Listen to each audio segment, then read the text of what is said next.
The challenges of motherhood in the trenches don't necessarily change. They stay the same. The grind is there, the monotony is there, and yet it's how we see it. It's the joy of homemaking, the joy of serving, humbling ourselves as the Lord humbled himself for us and served us and washed our feet, and also embracing the very real reality that the Christian life will involve suffering. But suffering is never wasted and is used for our sanctification and to reveal God's great mercy and love.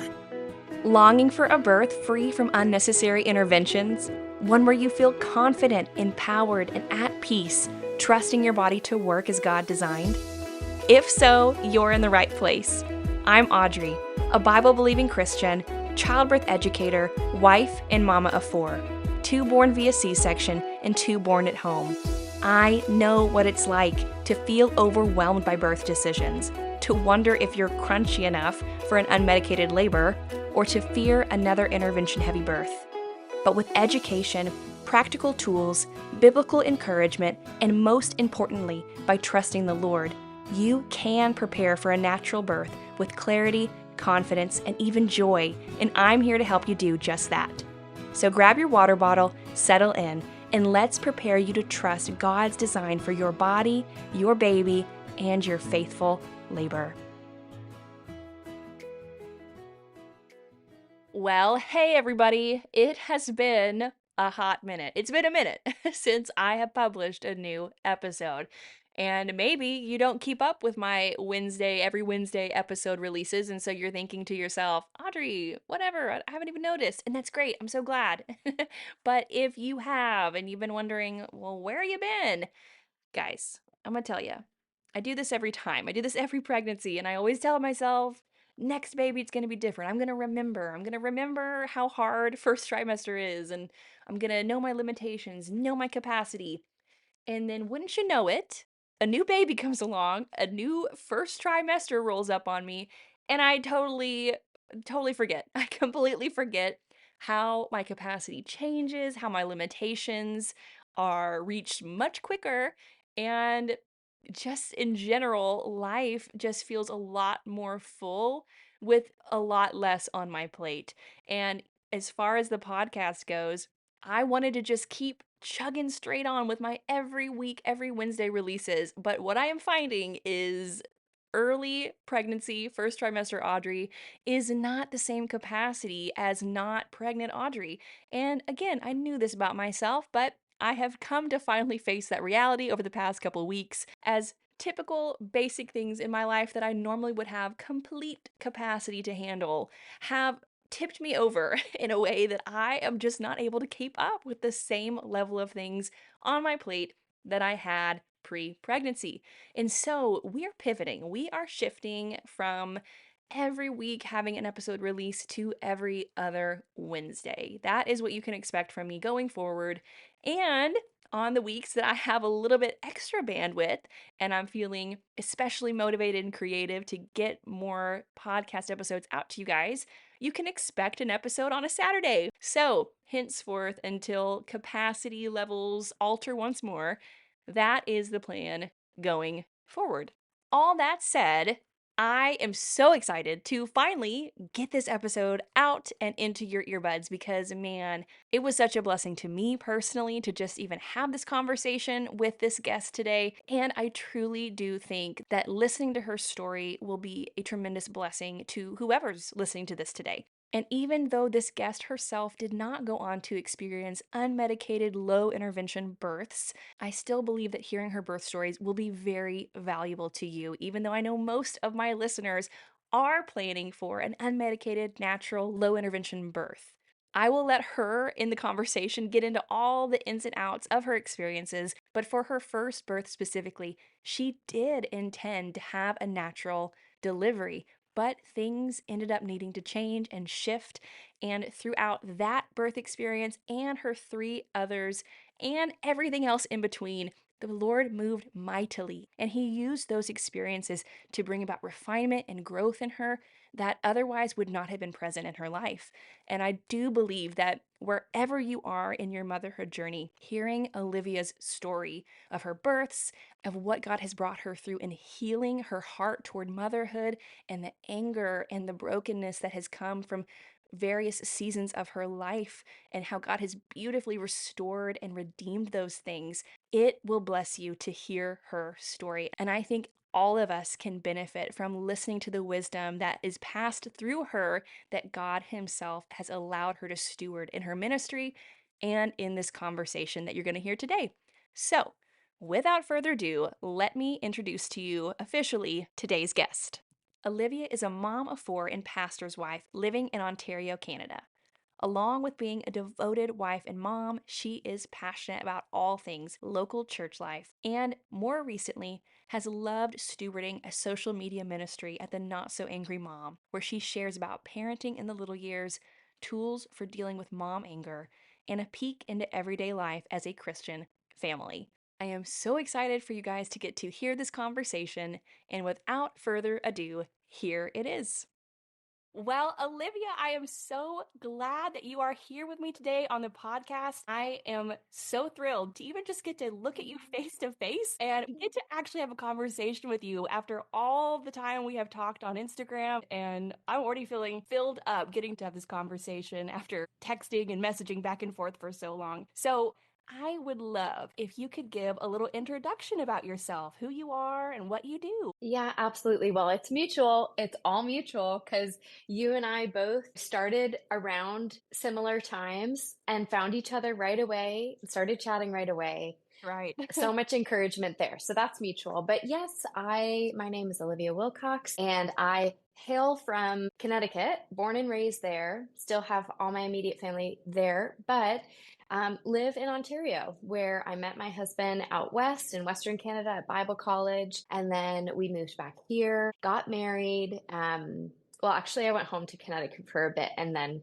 once we got married, we moved here. But my husband's from Ontario, from a farming family, a large family of 5, and everyone is actually very local. So we have a very large family dynamic here with spouses and lots of children. It's a blast.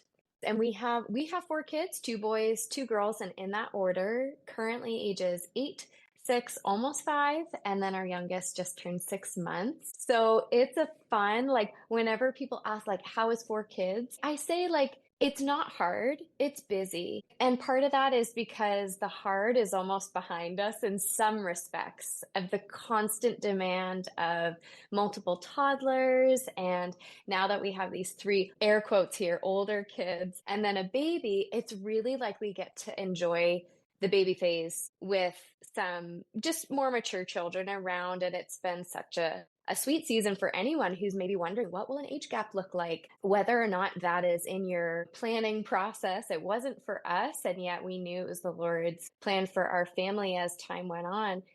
There's nothing to fear with age gaps. It's a beautiful thing. Yes. Oh my goodness. I love hearing that. Coming at motherhood as an only child, it was a little bit of a shell shock to transition into the world of what's it even like raising siblings. I don't even know what it's like to engage with siblings. And I had this understanding before I had children that having kids, it just got harder the more kids you added, which is why some families only choose to have one. But like you, I am finding that there's a lot of beauty and good and ease even that can come from adding Mhm. to your family when you have, like you said, quote, older kids. Mhm. Mhm. Especially when, and I know that you do this really well in your family, when you start at an early age, equipping your children to know their roles in the family, find ways to have a heart of service, which is something that we encourage, but of course, the Holy Spirit is the one who implements and gives them that drive to do. But helping them have a realization of, we're a team, like we work together, and then creating those bonds of respect and clear discipline in the family structure where it's not this huge burden of like you're not parenting 4 3-year-olds all the time or 4 2-year-olds. There's this stair step thing that the Lord wisely implanted into families Mhm. where as your family grows, your children are also ideally growing too, which means Yeah. it's not always that heavy, intense work at the forefront that people who are listening who maybe only have two kids under two or have a Mhm. baby and are expecting another one, that Mhm. sense of, Yeah. oh my goodness, ooh, how can I do this? Because you're thinking Yeah. through the lens of more babies, more high needs small children. And that's not Mhm. how family systems work. There's growth. Mhm. So I love from the onset hearing your little introduction and Mm. story of your family that you're allowing that encouragement that so naturally pours through you to just come on out to the moms that are listening. So thank you from the get-go. Yes, yes. Okay. So before though, because we could just keep talking on that We vein, could. We could. but before we get into all those topics too, I would love if you could start us off in our conversation sharing some of your four birth experiences, particularly the bits about your Mhm. second and third labors, where I know from past conversations that you've expressed to me were redeeming and surrendered birth experiences. And then maybe Mhm. also getting into sharing with how your first and your fourth made you, as you said, the poster child of when births don't go as planned. And of course, through those experiences, how the Lord still displayed his care and faithfulness to you, despite maybe your own plans crumbling a little bit. Oh, well, like many mothers, many first-time moms, I went into my first birth with a plan, with a hope, with a dream, and having done all the listening and reading I could have, more on the natural side of things, and even just really enjoying like the birth hour podcast, anything that would share a birth story is so refreshing, so encouraging. But I probably had selective hearing, like, well, mine's not gonna derail. And so I went into my first birth really with the hope to not get an epidural and to just let my body be supported through the ways God had originally designed. But I learned after 22 hours of unsuccessful labor that my body would need help with pain relief. And it was so evident God was sustaining me physically through those 22 hours, but progress was not being made. And I was starting to get to the point of throwing up and feeling like I was going to pass out and just not fatigued, so fatigued. And all the while kind of holding this, looking back, maybe there was some pride there. I've got to prove it to myself. And if our birth intentions are rooted in that, it's a good reminder and maybe even warning to just check the heart posture. Because it's not like, oh, well, therefore God is going to prove to you that you need help or it needs to be different. But looking back, I do see in which I thought, oh, I can do this myself. I can do this in the way that feels right and holy to me. But at 22 hours, I was done and so in need of help and relief. Well, I ended up getting the epidural and was ready to settle into a long nap, like so tired, long nap, settled back, reclined the bed, or it was 9 p.m. or somewhere in there. And in 30 minutes, I felt pressure. I was like up and awake and like, oh no, I feel like I have to push. Like, what? Wow. And my body had gone from stall out that entire time to fully dilated in 30 minutes Oh, because it was able to relax. I was really resisting rather than surrendering to the intensity of it. I was resisting it. And maybe there was fear involved there that I had to work through and all that. But part of my story and my first birth story was, whoa, I needed that help. My body, in the way that it is, for better or for worse, this side of the fall, needed help in order to relax. wow. Well, I ended up breaking my tailbone in that delivery. So my son was, what? I was trying to remember the term, like when they're face up. Sunny side up. Sunny side up. Okay, yes, sunny side up. So because of that and the way I was, laying down and all that, pushed for so long, almost 2 hours, and ended up breaking my tailbone and delivering him, and also the midwives having to perform an episiotomy. And my midwife was really trying to not do this, knowing the recovery and all that. Right. But he was just, it was time for him to come. And she was like, I don't want to do this, but if I do, he'll be out in the next push. And I was like, I'll try one more contraction, and didn't go anywhere. And so I felt relief when he came through entirely through the birth canal, because my tailbone literally went from this to open, and I felt it. And once all the pain medication had worn off, that recovery was intense in all the ways. So painful. I could not walk. And I really truly wondered, like, will I be able to run, ski, walk in the same way, sit in the same way for months? Yeah. So for any moms who end up with a physical injury due to delivery, it's remarkable. I'm living proof. It's remarkable how much the body can heal given time, given extra support. I saw a chiropractor 3 days after giving birth, and really credit a lot of my healing to just having those extra gentle supports for getting things back in place. So as you can imagine, you come out of a birth like that going, well, how could I ever do that again? And once again, if the Lord can do this in my heart of heal any fear in this area, He can also do it in yours. Because I would say I have a low pain tolerance. But sure enough, our son was 10 months old and we felt like we were ready to have another baby. And so that's not a long time. But that's a beautiful remark to be made, and it points to God's incredible creation in women. Like, that's not a fringe thought, even though, given the trauma to your body that you experience, it's not a fringe thing that women have this sensation after even something that hard, where they're thinking, I don't know how I'm here already again, but Yeah. I think I do. Like, that's something beautiful that God created in women. So yeah, keep going. Yes, yes. And so our two boys are 20 months apart. I knew I'm going to get that epidural as soon as they allow me to. I will try to get to 6 centimeters on my own. And after that, I know it's the support my body needs, and I'm not going to fight it. And so that's how things went. Except once I got the epidural, everything stalled out. And it's a complete reverse of what happened with your other birth. Oh my goodness. Yes, yes. And the whole left side, like from the waist down, left side of my body, like when you have an epidural, there's a sense of numbing, and yet it's not the same feeling as going asleep, like something being fully asleep.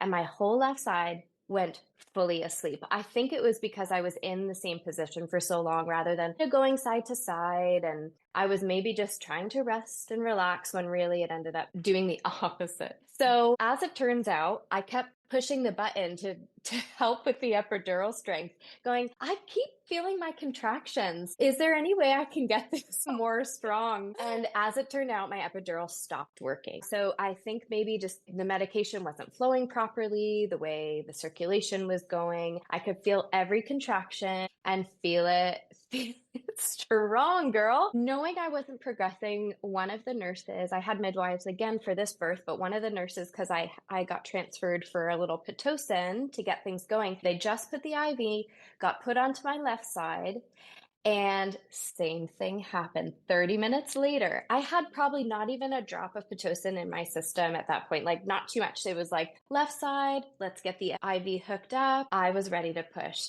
So once again, it just needed a little adjusting, but my recovery for that one actually was a lot better. And I do think because I could feel the contractions and feel everything, which I hear from natural labors. It actually can serve you in so many great ways in terms of healing and recovery. So I affirm that. And I know that that's a benefit too. Yes, that's one of my friends who's a doula. She actually encourages women who end up getting the epidural, some of her clients, just saying, we want to make sure that it's helping to support you in the pain relief, the discomfort relief that you're wanting from it, while also not taking away that pressure sensation so that your body can kind of feel the amount of strength you need to be doing in order to get this baby out. Because yeah, it's important. It's an important thing. Yeah. And in that one, the redeeming part of my second birth was I didn't feel like I had anything to prove anymore. And that was a heart thing, which I was so grateful for the difference between the first and the second. So then our third comes along even sooner after. So 17 months later, we have our third daughter during the pandemic. Wow. And yes, what a time. What a time. Like I can smile about it now, but looking back, I had so much anxiety because I was heavily pregnant. And then it was like, okay, well, what if my husband has COVID? What if I get COVID? Like, how are we gonna, Yeah. and just really truly thinking the world was gonna end, and bringing a child into that so much. Yes, a lot. But a lot of peace surrounded that experience of my husband and I being in like a quiet hospital. They had moved the birth wing. It was our third time with these midwives. It was a really sacred, quiet, gentle time, considering how tumultuous life felt at the time and how uncertain it was. I had told the anesthesiologist the last time I had the epidural, it didn't work. Any chance that could not happen again? Please. Yeah. And I did go into this one once again, just knowing with all the anxiety and the mental load we had going on, I had no time to prepare for birth mentally. You're busy with two other young children. And so I went in knowing epidural would be part of my birth plan. And she did the best job. I think she did a combination of the spinal that they do during C-sections and maybe a regular one. She worked some magic because I ended up sitting back, like looking out the window. My husband popped out to get some food and had so much sweet rest. I felt like I was at a spa while I was in labor. Ah, And it was this gift of like an eye in the storm of what was going on globally mm, and how our life was about to transform. You know, they say that thing like the stay in the hospital gets longer or feels like a break the more kids you have. This is if, of course, if you don't have a home birth, because life's busy and it just gives you a yes. little pause. Yes, absolutely. I mean, with our second C-section, I remember thinking, because my recovery, I guess, for my planned C-section, so my second birth, what was going really well, and they were like, "You're looking great. You can go ahead and leave, a day early." And I remember requesting, saying, actually, we stay one more day, which they graciously allowed us to. But 100%. the same thing, I was like, I think I need a little bit more break, I feel, at this particular moment in time before I go back. So absolutely can track with that a little bit. Yes, and the rest of that birth was uncomplicated. I did end up with tearing with all of them, but after the tailbone and the episiotomy, it was like, a few stitches wasn't a big deal. And so yeah, and so in the timeline of our story between our third and our fourth, so much happened in our life. We planted a church at that same time, and I entered what was a really, really difficult period in early motherhood for me. Part of that was probably postpartum depression. I never was actually diagnosed, but looking back, I'm like, oh my goodness, I was definitely showing signs of needing more support than I had at the time. But again, isolated, doing so much on our own, just too much on our plate, but again, all ordained by God's good hand for it to go that way. And so I ended up probably 2 years after that, really, really entrenched in a struggle with mom anger, stress, overwhelm, and at least for the description of motherhood, what really felt like burnout. Mm. And it wasn't like, oh, I'm kind of stressed and crispy, as I like to say, It's crispy on the beautiful. borderline. It's like, I do not want to wake up the next morning and do that again. It's just too much. And our middle son was a very busy, accident prone, energetic,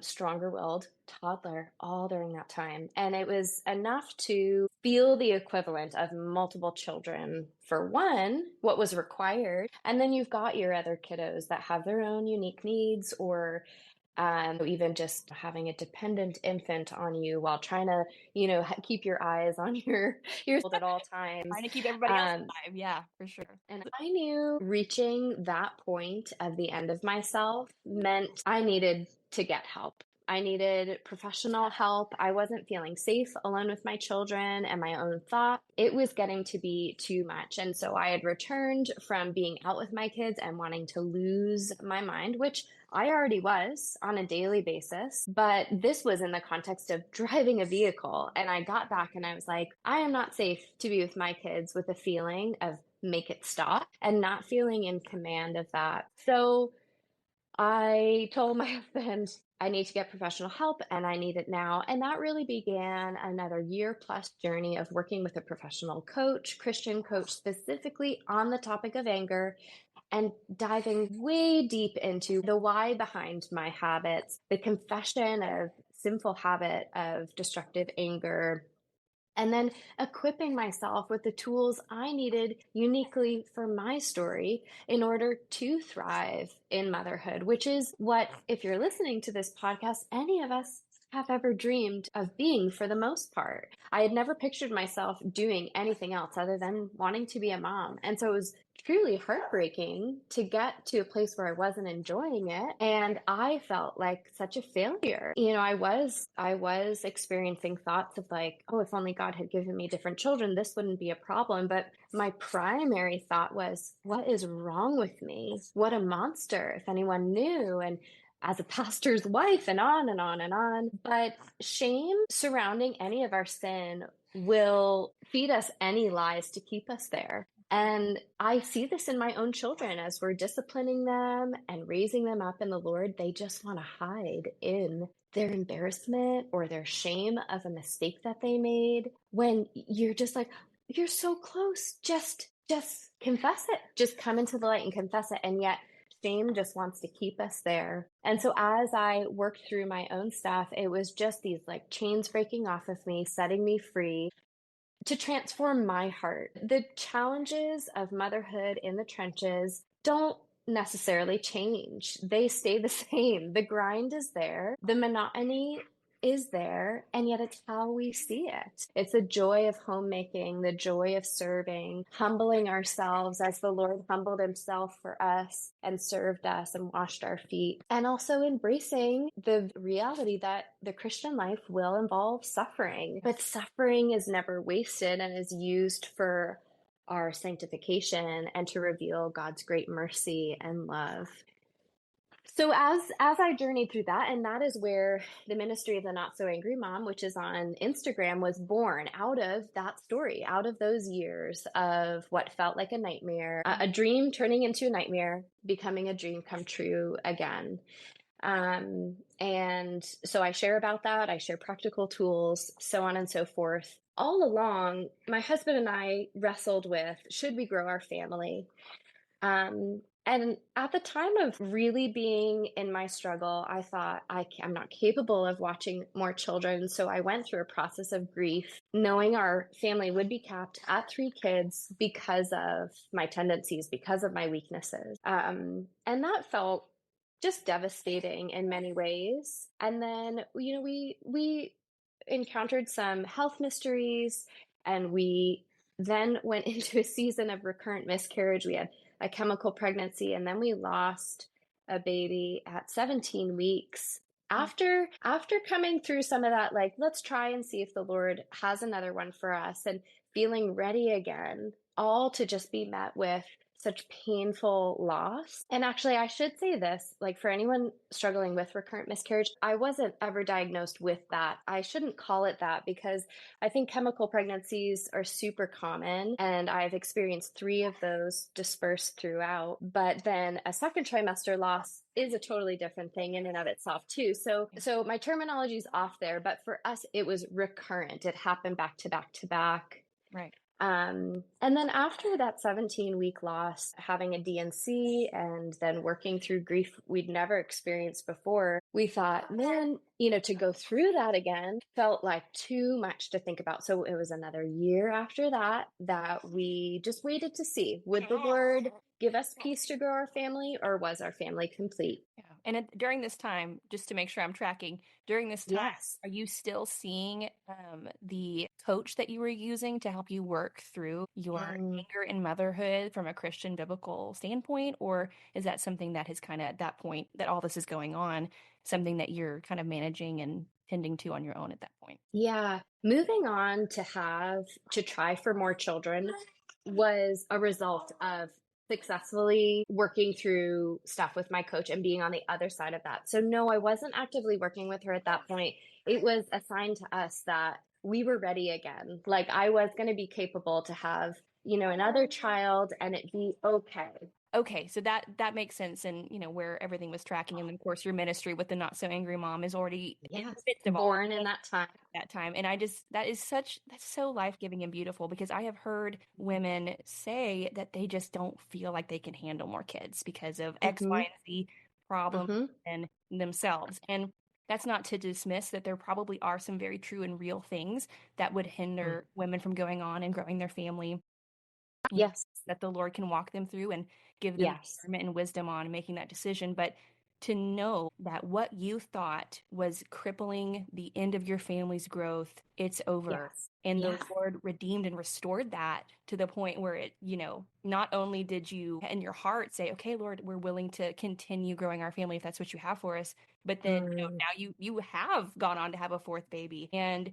you now have this beautiful ministry that God took some of the darkest times of your life, and he Yeah. brought light and healing and joy and comfort to, I would say, thousands of others at this point, knowing how Mm. your ministry, your platform has grown. So I just want to take a Mm. moment to point out how beautiful and incredible that is, because it'd be easy in this conversation just kind of like hear your story and all that kind of stuff. But I want to especially draw attention to the redeeming nature of Christ. And when we hand things over to him that seem broken and in shambles and without being able to be repaired, he can do miraculous things. And I Yeah. think the story is an incredible example of that. Yes, yes, beauty from ashes. And Psalm 6 talks about when the Lord, oh wait, is it 126? Yes, when the Lord restored the fortunes of Zion, we were like those who dreamed. We were like those who dreamed. It was like this was living a nightmare, and God somehow restored this fortune of motherhood being fruitful, being a ministry to our family. Yeah, it just that psalm was a token psalm for me during that time because it felt like better than a dream come true that okay, here we were going to grow our family again. And to this day I don't wake up dreading the days, as busy as they can be and as hard as the days can be. I feel equipped, and I keep learning too. I keep growing too, and my heart is healed in many ways. But I always say, like, I just want to stay soft and surrendered so that when it does get hard and when I do feel crispy and overwhelmed, I know where to go, what to do, and not let it bury me again, whether in a sinful habit or in a victim mind state or mindset. Um, but jumping back to our fourth. Yes. Yeah, so as I had mentioned in the timeline, a year after that second trimester loss, we had another chemical pregnancy. And that for us was a little bit of a tipping point. It was like, this is a lot emotionally to carry, the mental question of, will we be able to keep another pregnancy? Do we need to pursue more, fertility support? And we had already had three healthy children. And so we didn't feel like we wanted to do anything that required intervention beyond a basic, maybe like progesterone or something like that, which I did end up going on just preventatively for my last pregnancy.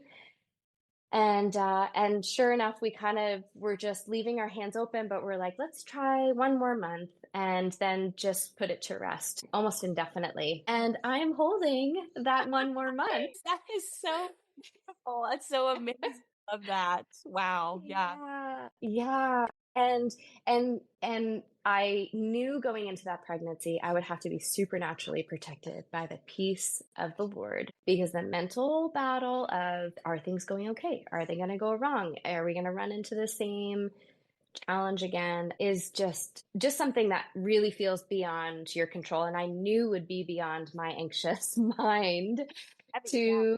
to be disciplined in terms of being in a place of peace and trust throughout that pregnancy. And so I was very protected. I asked for prayer supporters during that time. And I did experience a few scares, some spotting throughout, needing to go to emerge at one point. And we get to the end of the pregnancy, 38 weeks, and I have my appointment.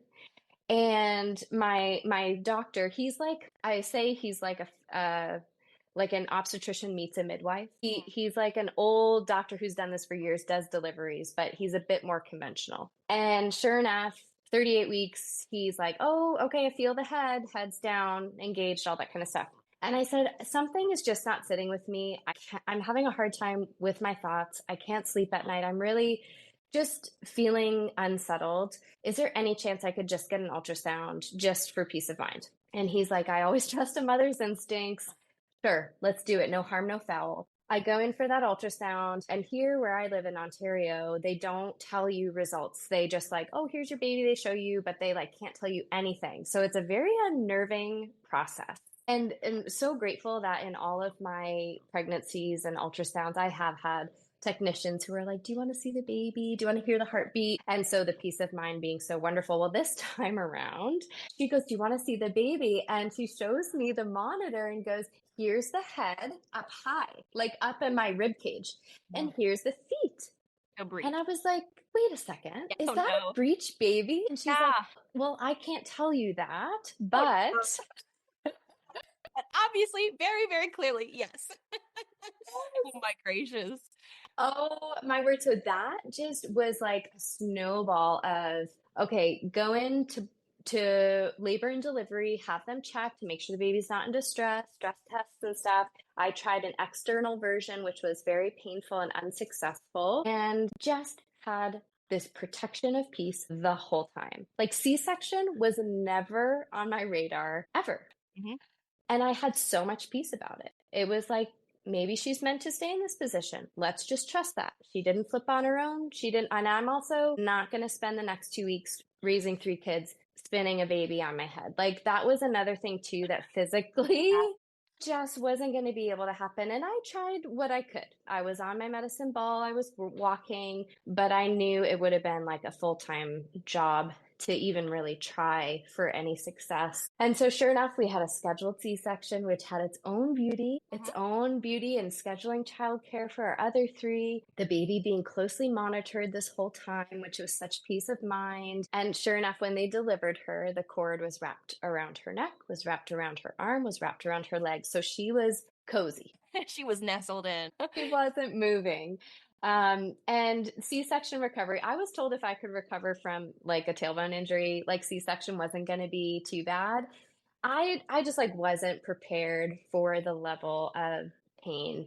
And did have to go on some of the stronger medication for 3 days, which I was really hesitant about. I'll share a little bit of this here because I know there will be women who will feel the same. Like, I don't want to become addicted to an addictive substance that is going to help me get over the pain. And so I only had a prescription filled for like 3 doses. I needed to get over the hump. I was like weeping in pain. I could not function. And so just 3 days of that, and I just got over the hump of like, okay, I can get up without being in excruciating pain. And so it was a helpful tool for a time. And I'm grateful that any fear of that both my husband and I had was just taken care of, and that we were like, okay, we're going to trust the Lord in this. And I don't know the science of addiction, and I really don't want to, I'm not speaking about it clinically.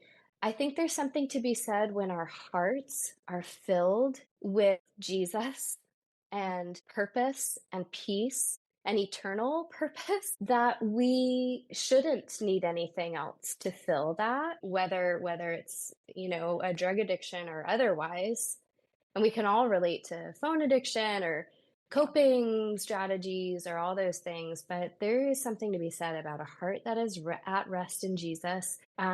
Really shouldn't find too much temptation there. And if that's the case, let's run to the Lord. Let's walk in community. Let's be confessing our sins, keeping short records, those kind of things, to make sure we're not in danger of straying in a dangerous way. Absolutely. Definitely. Wow. Yeah. Okay. That is a very wide spectrum of experiences. See what I mean? Oh, I do. I do. Absolutely. And, okay, so I have a question, actually, a follow-up question on this first birth, which was traumatic and challenging, and then your last birth, which was very hard in a very unique, totally different from the first kind of way. And I mean, I think I already kind of know the answer to this question, but I'm gonna ask it so you can answer it yourself. So, given the first and the fourth experiences being your hardest, what do you think was the biggest help to you between those other births that allowed this fourth birth, despite its own unique challenges, you felt maybe better equipped, maybe spiritually, emotionally, mentally, to handle the challenges that birth brought to you versus when you were a first time mom dealing with like the crumbles of all your plans not going as you planned. Like, what would you say to moms who are maybe mothers of multiples and they've had hard experiences in the past and they're worried about future experiences? And of course, every birth is so different. We don't know, and we're not guaranteed a specific outcome. What's some maybe encouragement that you could Mm. give to moms who go on maybe later in their growing of their families to have challenging deliveries from a Christian standpoint? Yeah, yeah. I alluded to this like a little bit earlier, but for me, one of the most redeeming parts of, those 8 years between my first and my fourth was the experience of confronting the ugliness of my sin head on and burnout head on really, really freed me from having to prove any of my worth or any of my identity Yeah. in motherhood itself, from birth to parenting to how they turn out as adults. There is just something so beautiful about suffering in its various forms that should strip us of self reliance and earning or proving like our identity beyond Jesus. There's just no room for it in us being able to sustain, like to sustain yourself. Like you will end up burning and crashing out if that's a pursuit of I've got to prove this to myself that I can do it, or I won't be worthy unless. And this, I think, as a caveat, can also come in the conversation of how many children will make me a godly woman. Oh, yeah. Right. And like what is considered enough? How many is when I will finally feel like I've proved myself? And really, if you think about it, you're like, if we feel that way with one or two or three, we will probably almost, if we keep having children for that reason, that will always be a restlessness in us. It'd be a moving goalpost. Yeah. Yeah. Unless we just surrender that to Jesus, my identity and worth is not found in how many children I have. And for us, moms of multiple children, to humble ourselves, to say, who are we to think that our sisters who are not able to have children or choose to only have one for the various reasons we talked about are less worth? That's basically what, I'm saying in a mentality like that, is that they are, less capable, less worthy, etc. And this is not to address the whole the theology of having children. Of course we want to make sure we are being fruitful and multiplying, not being hindered by a sinful desire or prevention that way. So I can't go into that. We could, but it's The way too next big a episode, topic. future episodes. Yes. That's a PhD. But Yeah. so that was such a freeing and healing aspect for me. I just felt like I just have nothing to prove. And as far as my ministry on the Not So Angry Mom, I feel the same way. And I like share things like parenting things. Sometimes I'm like, why am I putting myself out there like this for so much critique, or, Yeah. and I'm not doing it perfectly, but I feel the same there. Like I'm not proving to have all the answers and have it right. Jesus is my righteousness. I'm united to him. The doctrine of unity with Christ is such a freeing one for mothers, no matter your temptation or struggles, because we just realize it's his righteousness for our unrighteousness and all his strengths for our weaknesses. So that is one main thing that comes to mind. Yeah, no. Okay, I know our time is almost done, but that was beautiful. So well put. As a final ending thought, word of encouragement, going back a little bit on how you spoke with, this was your dream to become a mom. That was the only thing you ever wanted. And then you became a mom. And then this overwhelm, this stress, this burnout, this anger manifesting itself. And it was so heavy. It was so hard. And by the grace of God, he's led you out of that. And now you've gone on to offer comfort and healing and encouragement to other moms who need it. So in a practical, encouraging kind of way, for any of the moms that are here listening and they are where you were, Yeah. they're not on the other side of this right now. They're feeling like they're in the thick of it. What Yeah. encouragement and reminders would you sign off and offer these mamas who could really use a uplifting word? Yeah. Um, I can't help but think if those are moms listening to this podcast, they may have already gotten a glimpse of what I I call the secret sauce, which is hope. Hope that you won't be forgotten in your suffering. You are not forgotten in your suffering and in your trial. And there is hope for change. And that is why we do life together with others, so that we hear stories that felt too far gone, too too and we were all dead in our trespasses and sins. And so, not to be like, oh, this testimony is more impactful than another, but this is why we share story with one another. This is why we live in community with one another. So we can go, okay, this mama made it through a hard, challenging season. I have hope that I won't be here forever.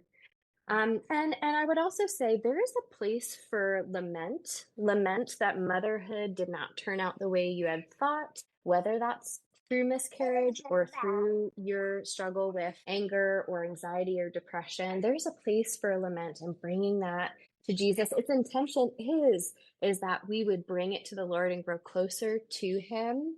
My caution would be, if you're finding any struggle that's habitual, to either prevent you from coming to the Lord with it, or to prevent you from wanting to confess it to your husband or sister, that is a warning that it's time to do it, or else it might not end well. And it might be a longer road to find that redemptive aspect to the suffering, the very real struggle that it might be. But it's a caution, and it's also an exhortation to go and speak that ugly to that girlfriend you've been having over for play dates, and yet you just feel so ashamed to say, I pinched my child the other day when I was so angry. Or I woke up in the night and my toddler needed to use the bathroom and I shoved him against the toilet because I was so infuriated. Or I slapped or I screamed or whatever. Fill in the blank with that ugly, ugly thing you couldn't bear to even verbalize,